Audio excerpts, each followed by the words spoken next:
ዛሬ ማቀርብላችሁ በ2022 የተለቀቀውን 645 የሚል ፊልም ነው። ፊልሙ ከተመቻችሁ ላይክ እና ሰብስክራይብ በማድረግ የደውል ምልክቷን ማብራት እንዳይረሳ። ቹንዎ የደቡብ ኮሪያ ወታደር ሲሆን ሀገሩን ከሰሜን ኮሪያ ጋር በሚያዋስናት የጦር ሰፈር ውስጥ ይገኛል። በአንድ ምሽት ቹንዎ ድንበሩን እየጠበቀ በነበረበት ወቅት በንፋስ ተገፍቶ የመጣ ወረቀት አንስቶ ይመለከታል። ከዚያም የሚወዳት ታዋቂ ሴት ምስል እንዳለበት ስላየ ከመሬት ያነሳውን ወረቀት ኪሱ ውስጥ ያስገባዋል። ቹንዎ የወተት ብራንዶችን መገመት የመሳሰሉ የማይጠቅሙ ነገሮች ላይ ጎበዝ ነው። በተጨማሪም በቅርቡ ከወታደራዊ ካምፑ የመውጫ ጊዜው ደርሷል። በመቀጠል ቴሌቪዥኑን ሲከፍተው የሎተሪ ዕጣ የሚወጣበትን ቻናል ይመለከታል። በዚህ ምክንያትም በድንገት ያገኘውን ቲኬት ቼክ ያደርገዋል። የቲኬቱ ሁሉም ቁጥሮች ከማሸነፊያው ጋር እንደሚመሳሰሉ ካየ በኋላም የ$6 ሚሊዮን አሸናፊ እንደሆነ ይረዳል። ከደስታው ብዛት የተነሳ መሳቅና ማልቀስ ይጀምራል። ከዚያም አሸናፊ ካረገው ቲኬት ጋር ሰልፊ ይነሳል። በሌላ በኩል የሰሜን ኮሪያ ድንበር ጠባቂ ወታደሮችን እናያለን። ያንሂ የተባለች የሰሜን ኮሪያ ሴት ወታደር እንደተለመደው የፕሮፓጋንዳ ስርጭቷን እያስተላለፈች እንመለከታለን። በዚህ ጊዜም ቹንዎ ንግግሯን ያቋርጣትና ሀገሯ ሰሜን ኮሪያ በቂ ቴክኖሎጂ ስለሌላት ወታደሯ ላይ ያሾፍባታል። ከዚያ በኋላም ሁለቱ ወታደሮች ግጥሞችን በመጠቀም እርስ በርስ መሰዳደብ ይጀምራሉ። ያንሂ በበኩሏ ቹንዎ ፍቅረኛ እንደሌለው በመናገር ታሾፍበታለች። በዚህ የተናደደው ቹንዎ እሱ ከቀናት በኋላ ከካምፑ እንደሚወጣ፣ እሷ ግን ለ10 ዓመት ድንበር ላይ እንደምትቆይ ያስታውሳታል። ቹንዎ የሀብታሞችን የአኗኗር ዘይቤ ለመማር ሲል መጽሐፍ ማንበብ ጀምሯል። ትንሽ ቆይቶም ነፋስ ይነፍስና የሎተሪ ቲኬቱን ይወስድበታል። የሎተሪ ቲኬቱ በነፋስ እየተገፋ ወደ ሰሜን ኮሪያ ድንበር ከገባ በኋላ ያንጎ የተባለ የሰሜን ኮሪያ ወታደር ቲኬቱን አግኝቶ ይወስደዋል። ወረቀቱ ምን እንደሆነ ያልገባው ያንጎ የሥራ ባልደረባውን ስለ ጉዳዩ ይጠይቀዋል። ሁለቱ የሰሜን ኮሪያ ወታደሮች ስለ ቲኬቱ ካጣሩ በኋላ በሎተሪ ቲኬቱ $6 ሚሊዮን እንዳሸነፉ ይረዳሉ። በሌላ በኩል ቹንዎ መሬቱን ቆፍሮ ድንበር በማቋረጥ ሎተሪውን ይፈልጋል። ከዚያም ያንጎ ይመጣና ራሱን ያስተዋውቃል። ስለ ሎተሪ ቲኬቱ ከነገረው በኋላም ስምምነት ያቀርብለታል። ቹንዎ ገንዘቡን ተቀብሎ የሚያመጣለት ከሆነም የገንዘቡን 10% እንደሚሰጠው ይነግረዋል። ይህን የሰማው ቹንዎ የቲኬቱ ባለቤት እሱ እንደሆነና ገንዘቡም የሱ እንደሆነ ይናገራል። ስለዚህም ቲኬቱን እንዲመልስለት ያንጎን ይጠይቀዋል። መስማማት ያልቻሉት ሁለቱ ወታደሮች ስለ ጉዳዩ ለመነጋገር እንደገና ለመገናኘት ይወስናሉ። በሚቀጥለው ቀን ካምፕ ውስጥ የቹንዎ አለቃ ቹንዎን ይቆጣዋል። በቅርቡ እያሳየው ስላለው የባህሪ ለውጥም ጥያቄ ይጠይቀዋል። ከዚያም አለቃው ቹንዎ የአእምሮ ሕክምና እንደሚያስፈልገው ሲናገር ቹንዎ ሁሉንም ነገር ለአለቃው ያስረዳዋል። ካፒቴኑ ግን ቹንዎ የነገረውን ባለማመን ለሱ የሚሆን የአእምሮ ሆስፒታል ለማግኘት ይሞክራል። ከዚያም ቹንዎ ከቲኬቱ ጋር የተነሳውን ፎቶ ያሳየዋል። ትንሽ ቆይቶ ካፒቴኑ ቹንዎና ዶንጊያን የተባለ ታዛቢ ይገናኛሉ። የወንጎን ሲያገኙት ምን ማድረግ እንዳለባቸውም ይመካከራሉ።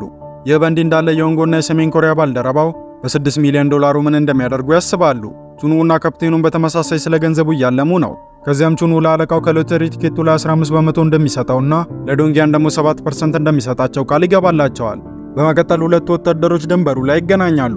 ቹንዎ የደቡብ ኮሪያን ሕግ በመጠቆም ለራሱ 80% ሲሰጥ፣ ያንጎ ደግሞ ቲኬቱን ስላገኘው 20% እንደሚያገኝ ይናገራል። ያንጎ ግን የቹንዎን ሐሳብ አልተቀበለም። ከዚያ በኋላም ቲኬቱ ደቡብ ኮሪያ ውስጥ እስካልሆነ ድረስ ምንም ፋይዳ እንደሌለው ያስረዳዋል። ያንጎ ግን የራሱን መንገዶች እንደሚያገኝ ይናገራል። በዚህ ምክንያትም ድርድሩ ሳይሳካ ይቀራል።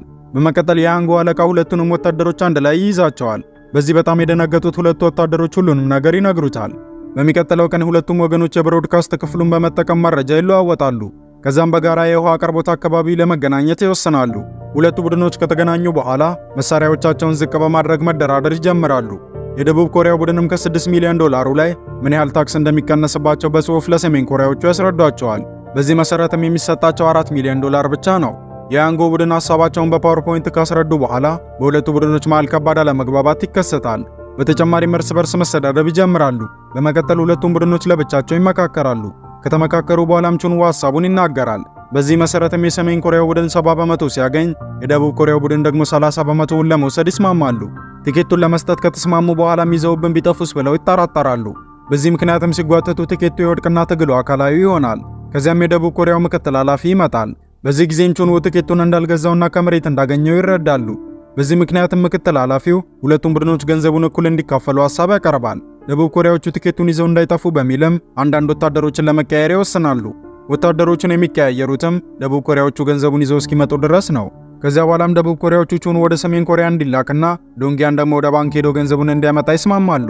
በመቀጠል ቹንዎ የሰሜን ኮሪያዎቹን አነጋገር ለመማር ሲሞክር፣ ያንጎ ደግሞ የደቡብ ኮሪያዎቹን አነጋገር ለማስታወስ ይሞክራል። ላለመያዝ ሲል ማስታወሻ የጻፈበትን ወረቀት ይበላዋል። ቀጥሎም ሁለቱ ቡድኖች ወታደሮችን ይለዋወጡና ከሁለቱም ሀገራት በመጡ ምግቦችና መጠጦች ደስታቸውን ይገልጻሉ። የአመጋገብ ስርዓታቸውንም እርስ በርስ ይማማራሉ። የውሃ አቅርቦት አካባቢውንም የሰላም በር ብለው ይሰይሙታል። በተጨማሪም ውጪ ላይ ድንበሩን እያቆራረጡ ኳስ ይጫወታሉ። ትንሽ ቆይቶም የልብ ልባቸውን ማውራት ይጀምራሉ። በዚህ ጊዜም ቹንዉ በእንስሳት ግብርና ስለተመረቀ የራሱ የሆነ እርሻ እንዲኖረው እንደሚፈልግ ይናገራል። ለቀንድ ከብቶችም ሰዋዊ የሆነ መራቢያ ቦታ ማዘጋጀት ይፈልጋል። በተጨማሪም ለአባቱ ሰዓት መግዛት እንደሚፈልግና የእህቱን ዘፋኝ የመሆን ህልም ማሳካት እንደሚፈልግ ይናገራል። ይህ በእንዲህ እንዳለ ወታደሮቹ ስለ የሀገራቸው ሰራዊቶች ያወራሉ። በድንገትም አንዱ የሰሜን ኮሪያ ወታደር ዘፈን ከፍቶ መደነስ ይጀምራል። አለቃውም ተነስቶ ይቆጣዋል። ከዚያም ዘፈኑን በድጋሚ እንዲከፍተው ያዘውና ትክክለኛውን አጨፋፈር ለሁሉም ያሳያቸዋል። ከዚያ በኋላ ሁሉም ወታደሮች አንድ ላይ መጨፈር ይጀምራሉ። በሚቀጥለው ቀን ቹንዉና ያንጎ በየሄዱበት ሀገር ውስጥ እናያቸዋለን። ያንጎም ከጦር ካምፑ ለመውጣት ሆን ብሎ ራሱን ይጎዳል። በአለቃው ምክር መሰረት ሚሊተሪ ቲኬቱን ሱሪ ውስጥ ከቶታል። በሌላ በኩል ቹንዉ ሆዱ ላይ ድንጋይ ተቀምጦበት በመዶሻ እንዲመታ ትዕዛዝ ይሰጠዋል። በዚህ የደነገጠው ቹንዉ የፕሬዝዳንታቸውን የአዲስ ዓመት ንግግር ይናገራል። ምንም እንኳን አለቃቸው በንግግሩ በጣም ቢደነቅም ቹንዉ አሁንም የታዘዘውን መፈጸም ይኖርበታል። በመቀጠል የፖለቲካ መምህሩ መጥቶ ያቋርጣቸውና ወደ ወታደራዊ እርሻው እንዲወስዱት ለወታደሮቹ ትዕዛዝ ይሰጣቸዋል። ይህ በእንዲህ እንዳለ ያንጎ የተማራቸውን ቃላቶች ሁሉ በመናገር ወደ ባልደረባው ለመቅረብ ይሞክራል። ጫማዎቹንም ምራቅ በመጥፋትና በመደነስ መጥረግ ይጀምራል። ወታደሩም በዚህ በጣም ይጨነቃል። መጨረሻ ላይ ግን ጫማውን አዲስ አስመስሎ ይሰጠዋል። በሌላ በኩል ዳኪዮቹ እንቁላል መጣል ካቆሙ እንደቆዩ ለቹንዉ ይነገረዋል። በዚህ ምክንያትም ለዳኪዮቹ ምርጡን የእርባታ ደበብ ለማዘጋጀት ይወስናል። ትንሽ ቆይቶም ዮንሄ የተባለችው የያንጎ እህት ወደ እርሻ ቦታው ትመጣለች። በውበቷ የተደነቀው ቹንዉ ወዲያው በፍቅር ይወድቃል። ትንሽ ቆይቶም ለእንስሳቶቹ ሮማንቲክ ዘፈኖችን ይከፍትና ደብዘዝ ያሉትን መብራቶች ያበራላቸዋል። ከዚያም መልካም ምሽት ተመኝቶላቸው ይወጣል። በሌላ በኩል የደቡብ ኮሪያ ወታደሮችን ፈንጂ በተቀበረበት ቦታ ላይ እናያቸዋለን። ፈንጂዎቹ የተሰሩት ሰሜን ኮሪያ ውስጥ ስለነበር ያንጎ ፈንጂዎቹን ለማክሸፍ ይሞክራል። ከዚያም የሁሉንም ሕይወት ያድንላቸዋል። ወደ ሰሜን ኮሪያ ስንመለስ ዶሮዎቹና ዳኪዮቹ በእርሻው ቦታው ላይ ብዙ እንቁላሎችን ጥለው እናያለን። በክስተቱ የተደነቁት አለቆቹም ቹንዉን ያሞካሹታል። በተጨማሪም እሱን ለከፍተኛ ትምህርት ወደ ፒዮንግያንግ ለመላክ ይወስናሉ። በመቀጠል ቹንዉና የሰሜን ኮሪያው ቡድን አለቃቸውን ከጉዞ ለማስቀረት እቅድ ያወጣሉ። የአለቃውን መኪና ለማበላሸት ያወጡት እቅድ ግን ሳይሳካ ይቀራል። ወደ ደቡብ ኮሪያ ስንመለስ አለቆቹ ያንጎ ስላሳየው ጀግንነት ያሞካሹታል። በተጨማሪም ሕይወታቸውን ስላዳናላቸው ያመሰግኑታል። ስለ ትውልድ ከተማው ሲጠይቁት ግን የጀርመን ከተማ የሆነችውን የሃምቡርግን ስም ይጠራል። ከዚያም አንድ የጀርመንኛ ቃል እንዲነግራቸው ሲጠይቁት ከአንድ የጀርመን ፊልም ላይ የሚያውቀውን ቃል ይነግራቸዋል። ካፕቴኑ ቃሉን ሲተረጉመውን ቃሉ እንደገባው ለማስመሰል ይሞክራል። ከአሳዛኝና ግራ የሚያጋባ ንግግር በኋላም ሁሉም በጣም ያዝናሉ። በተጨማሪም ያንጎ ለተናገረው ልብ የሚነካ ንግግር ያጨበጭቡለታል። ይህ በእንዲህ እንዳለ ለቹንዉ ትልቅ ክብር እየተሰጠው እንደሆነ እናያለን። ወደ ዋና ከተማዋ ሊላክ ሲል ግን በያንጎ የተላከችው ያን ይመጣ ታድነዋለች። በመቀጠል ቹንዉ ስታዋራው ያሾፍባት የነበረችው ሴት እሷ እንደሆነች ይረዳል። እሷም እንስሶቹን ለማራባት የተጠቀመውን መንገዶች ትጠይቀዋለች። እሱም እንዴት የላሞቹን ጡት እንደሚያስጨምሩ ሁሉንም ነገር በደንብ ያስረዳታል። ከዚያ በኋላ ከያንሂ ጋር ደስ የሚሉ ጊዜዎችን እያሳለፉ በእርሻው ላይ ያሉትን እንስሳት ይንከባከባሉ። በመቀጠል ሁለቱም አብረው የሬዲዮ ስርጭት ያስተላልፋሉ። ቹንዉም እንስሳትን ለማራባት ዋናው ነገር ፍቅር እንደሆነ ይናገራል። ስርጭቱን እየሰማ የነበረው ያንጎ በጣም ይደነግጣል። ዶንጊያን በበኩሉ በእቅዳቸው መሰረት ገንዘቡን ለማምጣት በባቡር ጉዞ ይጀምራል። ቲኬቱ እንዳይጠፋበት በጣም ስለተጨነቀም ዚፑን ይነካካል። ከዚያም አንድ ተማሪ ወታደሩን ታየውና ፎቶ አንስተው ሶሻል ሚዲያ ላይ ፖስት አደረገዋለች። ትንሽ ቆይቶም ዚፑን እየነካካ የተለቀቀው ቪዲዮ ቫይራል የሆነና ባለጌው ወታደር የሚል ቅጽል ስም ያወጣለታል። ከዚያ በኋላ የሰሜን ኮሪያ አለቃ ያንሂን ለማናገር ይጠራታል። በተጨማሪም ወደ እሷ መቅረብ ይጀምራል። እሷም ምንም ፍላጎት እንደሌላት ታሳየዋለች። በመቀጠል ያንሂን ለመገፍተር ሲሞክር እሷም በጣም ጠንካራ ስለነበረች ሳይሳካለት ይቀራል። ከዚያም አለቃውን በጥፊ ተመታውና ገልብጣ መሬት ላይ ትጥለዋለች። በሌላ በኩል ዶንጊያን ወደ ባንኩ ይደርሳል። ወደ ውስጥ ሊገባ ሲል ግን ጠባቂው ማንነቱን ያውቀውና እሱን ማሳደድ ይጀምራል። ከጠባቂው በሩጫ እየሸሸ የነበረው ዶንጊያን ስልኩ መሬት ላይ ይወድቅበታል። አለቃውን ፖስቶቹን ካየ በኋላ ዶንጊያን እንደውሎ ለማናገር ይሞክራል። ስልኩን ባለማንሳቱን በጣም ይደነግጣል። ወደ ሰሜን ኮሪያ ስንመለስ አለቃው ያንሂንና ቹንዉን አንድ ላይ ስላያቸው እሱ ላይ ጥርጣሬ ያድርበታል። ከዚያም ስለ ትክክለኛ ማንነቱ ጥያቄ ሊጠይቀው ወደ ምርመራ ክፍል ይወስደዋል። በተጨማሪም ያንሂ ስለ ወንድሟ ያንጎ በድንገት መጥፋት ይጠይቃታል።